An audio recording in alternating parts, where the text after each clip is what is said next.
मुझे खुशी है कि मेरी सरकार ने पीएम गरीब कल्याण अन्न योजना को नई परिस्थितियों के अनुसार आगे भी चलाने का निर्णय लिया है।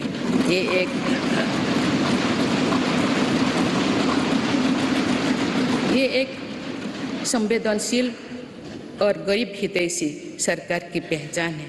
पीएम गरीब कल्याण अन्न योजना के तहत सरकार गरीबों को मुफ्त अनाज के लिए लगभग 3.5 लाख करोड़ रुपया खर्च कर चुकी है।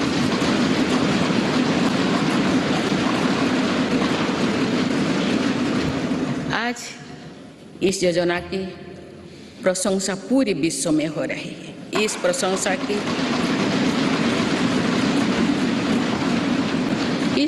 की ये वजह ये भी है कि टेक्नोलॉजी की मदद से बनी पारदर्शी व्यवस्था में आज पूरा का पूरा हर लाभार्थी तक पहुंच रहा है। माननीय सदस्यगण, हमारे देश में ऐसे अनेक वर्ग तथा ऐसे अनेक क्षेत्र हैं जिनकी उम्मीदों और आवश्यकताओं पर समुचित ध्यान देकर ही समग्र विकास की परिकल्पना की पूरा की जा सकती है। आप मेरी सरकार ऐसे हर वंचित वर्ग और वंचित क्षेत्रों को वरीयता देते हुए काम कर रही है। मेरे सरकार ने हर उस समाज की इच्छाओं को पूरा किया है जो सदियों से वंचित रहा था। गरीब, दलित, पिछड़े, आदिवासी इनकी इच्छाओं को पूरा कर उन्हें सपने देखने का साहस दिया है। कोई भी काम और कोई भी प्रयास छोटा नहीं होता, बल्कि विकास में सभी की अपनी भूमिका है। इसी भाव के साथ वंचित वर्गों और अविकसित क्षेत्रों के विकास पर बल दिया जा रहा है। रेहड़ी, ठेले, फुटपाथ पर बड़ी संख्या में हमारे छोटे व्यवसायी अपना व्यापार, कारोबार और दुकानदारी करते हैं। मेरी सरकार ने विकास में इन साथियों की भूमिका को भी सराहा है। इसलिए पहली बार इनको फॉर्मल बैंकिंग से जोड़ा और पीएम स्वनिधि के माध्यम से सस्ते और बिना गारंटी के ऋण की व्यवस्था की।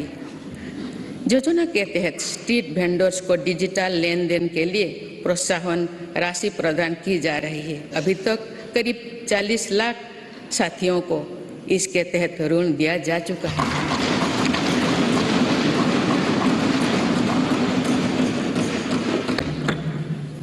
मेरी सरकार की प्राथमिकता में देश के 11 करोड़ छोटे किसान भी हैं।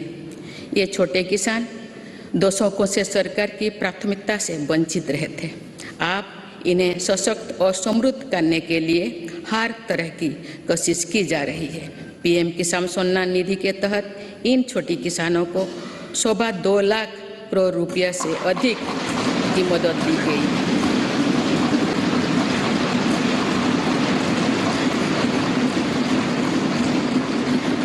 खास बात यह है कि इन लाभार्थियों में लगभग 3 करोड़ लाभार्थी महिलाएं हैं।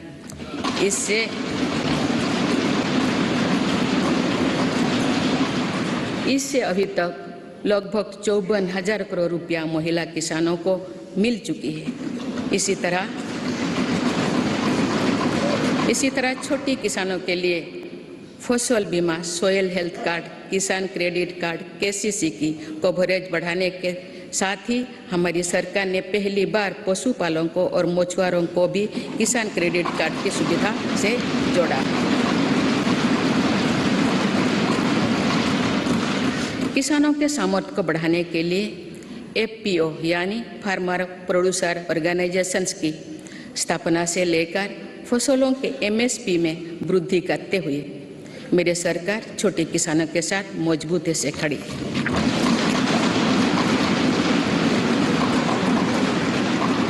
माननीय सदस्यगण, मेरी सरकार ने अनुसूचित जाति, जनजाति और अन्य पिछड़ा वर्ग की आकांक्षा को जगाया है।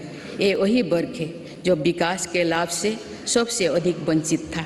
अब जो मूल सुविधाएं इस वर्ग तक पहुंच रही है तो ये लोग नए सपने देखने में सक्षम हो पाए।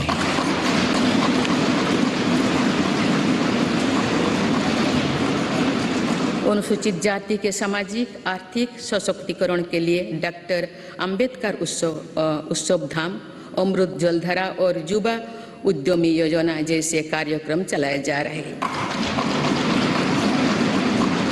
आदिवासी गौरव के लिए तो मेरी सरकार ने अभूतपूर्व फैसला किए हैं। पहली बार देश ने भगवान बिरसा मुंडा के जन्म दिवस को जनजातीय गौरव दिवस के रूप में मनाना शुरू किया।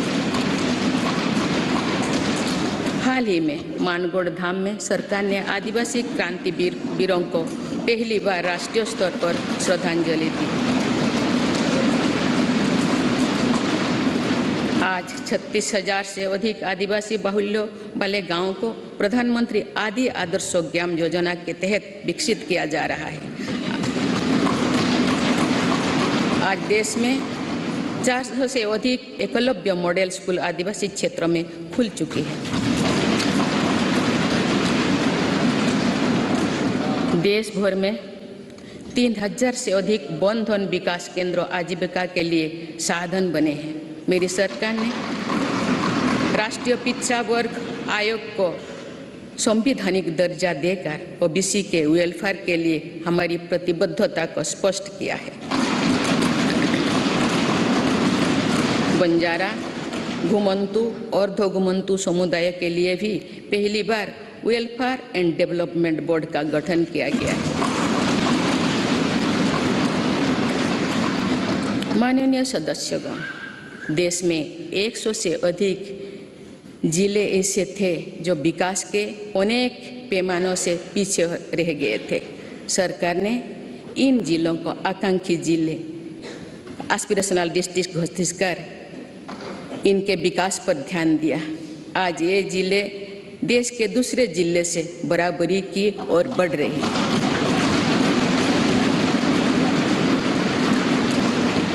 आकांक्षी जिले को सफलता को अब मेरी सरकार ब्लॉक स्तर पर दोहराने के लिए काम कर रही है और इसके लिए देश में 500 ब्लॉक्स को एस्पिरेशनल ब्लॉक के रूप में विकसित करने का कार्य शुरू किया गया है।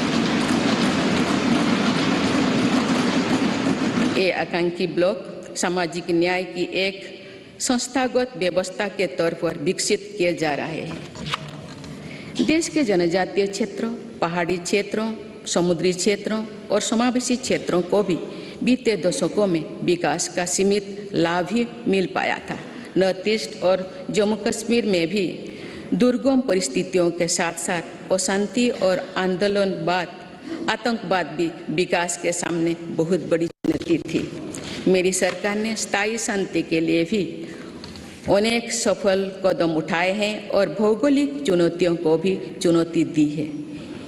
इसी के परिणाम है कि नॉर्थ ईस्ट और हमारे सीमावर्ती क्षेत्र विकास की एक नई नीति का निर्गति का अनुभव कर रहे हैं।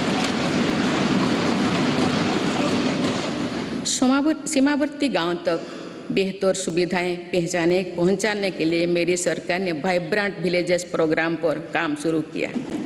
राष्ट्रीय सुरक्षा की दृष्टि से भी सीमावर्ती क्षेत्रों में अभूतपूर्व इंफ्रास्ट्रक्चर बीते सालों में तैयार किया गया है।